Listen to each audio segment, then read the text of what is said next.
This is New Cab News with Lauren Poland. Good evening and thanks for joining us. Moses, quite the game for the Bandits. Yeah, you know, obviously they had success over the Vermilion Tigers over the regular season, but when it comes to the playoffs, entirely different story. Yep. Of course, everyone starts at 0-0, so we have plenty of those highlights, and we got tons coming up in sports. And Gerard, it was warm in the sun, but it did get really chilly in the shade today.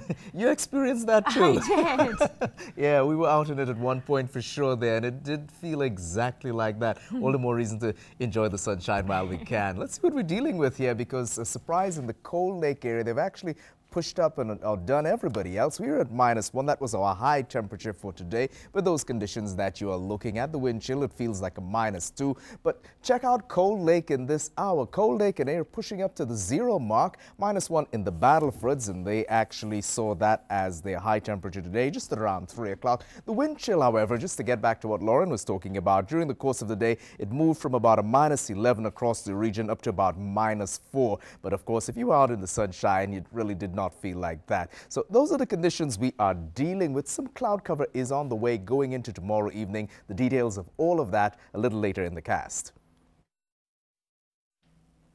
A wildcat strike is underway in Alberta hospitals as support staff continue to pressure the government for a new contract.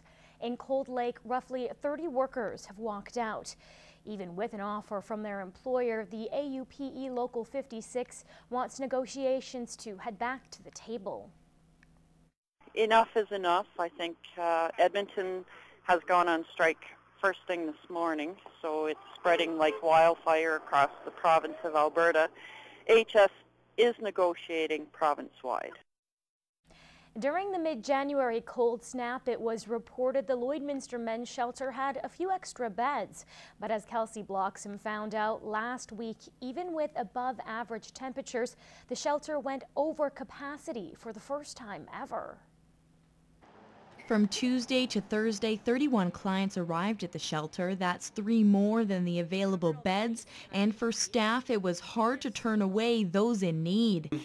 Difficult. One was an individual who had employment, but was having difficulty even finding a place in the community. While laying down a few mats on the floor is an option, Smith says it's not ideal. Guys are getting up during the night, you know, and that's always a concern that someone gets injured if they're lying on the floor. The shelter is run by the Lloydminster Social Action Coalition Society. A spokesperson for the group says the warmer weather and amount of jobs available may be part of the problem. Transient individuals tend to move more during warmer weather, so March has always been the peak. This is just a little bit earlier. The group is now looking to change its focus. We can't continue to just manage homelessness because obviously we'll be over capacity, and we don't feel we need a larger shelter. We feel we have a very adequate shelter. Going forward, Wright says they are looking beyond the shelter to affordable housing and other housing needs within the community. Kelsey Bloxham, New Cap News. The seniors' housing crisis in the Lakeland region is seeing some relief. As Clayton Brown explains, the province announced it will be helping pay for the expansion of the Bonnyville Lodge. It's been a long wait, but finally the Lakeland Lodge and Housing Foundation got the news they've been hoping for. Today, we are pleased to announce a $10 million will go forward redeveloping the Villa Wilmette apartment complexes and the Bonny Lodge. It's a start. It's 52 units. It's a happy day. I'm speechless. I'm just overwhelmed. We've been working on this program for probably in excess of 5 years. It's been a long, tough grind, but we sort of kept our eye on the prize. The need for the expansion has been growing along with the lodge's wait list, which is currently over 60 people. It won't eliminate the entire waiting list, but it's going to go a long ways to improve the senior housing in Bonneville. It's going to accommodate the seniors in this community and in this region, actually, in a way that provides them the quality of life that they need going forward, that Albertans expect. The $10 million facelift is only the first step in solving the senior housing crisis in the Lakeland region. The province says they are also looking at a two-phase project in Cold Lake. Cold Lake Seniors Lodge right now is very, very small. People don't want to live in them. They're crowded, they're tiny, and they deserve better. Phase 1 of the Bonnyville project is expected to start by September. In Bonnyville, Clayton Brown, Newcap News. A little piece of Quebec is gracing the border city.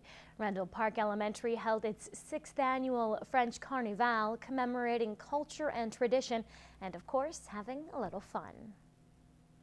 Well, so far it's awesome! That's the consensus here at Rendell Park. An entire day out of the classroom to connect with culture from the other side of the country. Each event is based loosely on the Carneval de Québec, and so we're using some of the same kinds of events so that they understand what it's like to be at a carnival, and we can't take a field trip to Quebec, so we're here. And it's quite the treat for these kids. The official mascot of the Carneval, Bonny, has made his way all the way from Quebec to be here. We come from a bilingual country, and it's really important for the kids to embrace that that's part of Canada. And the ways to embrace that are countless.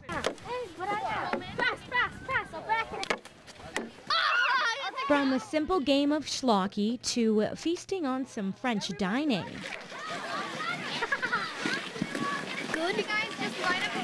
Even taking a leisurely ride on a horse-drawn carriage.